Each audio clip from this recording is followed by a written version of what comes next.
Le Google I/O 2021 est passé et c'était effectivement le bon moment pour découvrir les nouveautés software poussées par Google à destination des développeurs. Tout le monde s'attendait à découvrir les smartphones Google Pixel 6 et Pixel 6 Pro, mais il faudra attendre la conférence Made by Google, s'il y en a une bien sûr, qui se déroule généralement en octobre, pour découvrir les nouveautés hardware de la firme de Mountain View. Cela dit, Google a dévoilé l'interface et certaines features d'Android 12 que j'ai pu tester sur mon Google Pixel 5 que j'utilise déjà depuis quelques jours en mode bêta. Alors comment installer Android 12 sur votre smartphone? Il faut dans un premier temps vérifier si votre smartphone fait partie des terminaux qui peuvent recevoir cette mise à jour en avance.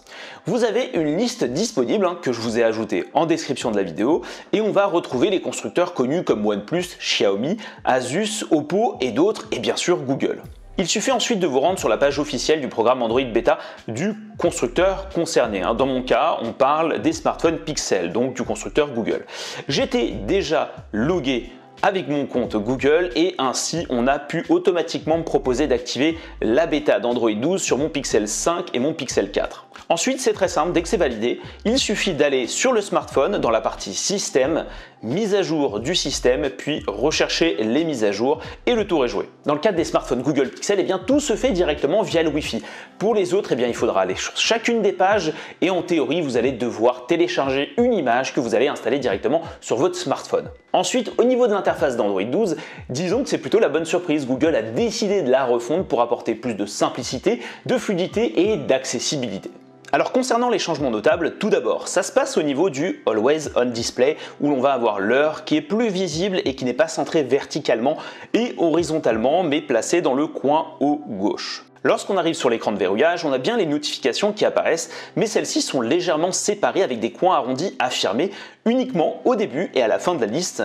On notera aussi moins d'opacité sur le fond de ces notifications, un ensemble qui ajoute du style. Le clavier de déverrouillage du smartphone fait également peau neuve avec des numéros et des touches plus grosses pour plus d'accessibilité et éviter les erreurs. En effet, sur Android 11, il n'y avait pas de contour pour les chiffres. L'un des gros changements de cette nouvelle version d'Android, c'est le panneau des paramètres rapides qui suit le même principe d'accessibilité que pour le clavier de déverrouillage. Nous ne sommes plus face à de simples ronds principalement définis par des icônes, cette fois-ci ce sont clairement des plaques, des panneaux qui ajoutent de la lisibilité et de la facilité d'activation des paramètres. Le slider de gestion de luminosité vient aussi s'imposer de manière plus ou moins grossière. Si on bascule dans l'espace des paramètres, on remarquera des menus avec des titres bien plus gros sans les descriptions que nous pouvions avoir sur Android 11. Normalement, vous ne devriez pas avoir à porter de lunettes. Aussi, j'ai remarqué une petite animation sympa qui n'existait pas sur le Pixel 4 et que pourtant certains constructeurs proposent déjà depuis des années. C'est une sorte d'animation de propulsion au moment de brancher le câble de rechargement USB type C. C'est du détail, mais je trouve que ça apporte du dynamisme et de la classe. Dernier point, un game mode est apparu dans les paramètres en allant dans notifications, ne pas déranger et horaire qui permet de faire des screenshots, des enregistrements vidéo de son écran, d'afficher les FPS et de ne pas être dérangé en cours de jeu. Alors ce mode n'a pas l'air de fonctionner automatiquement pour le moment au lancement du jeu, mais ça doit être lié au fait que nous soyons dans cette première phase de bêta.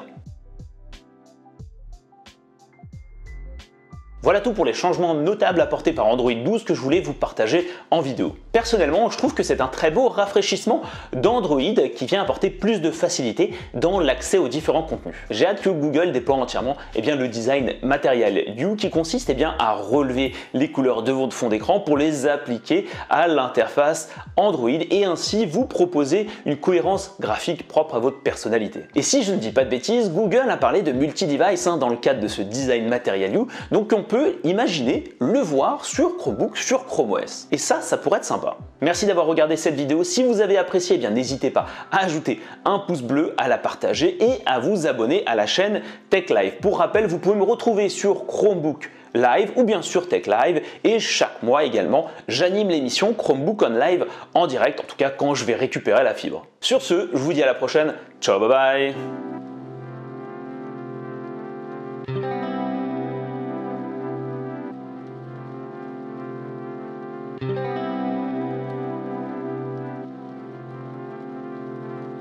Thank you.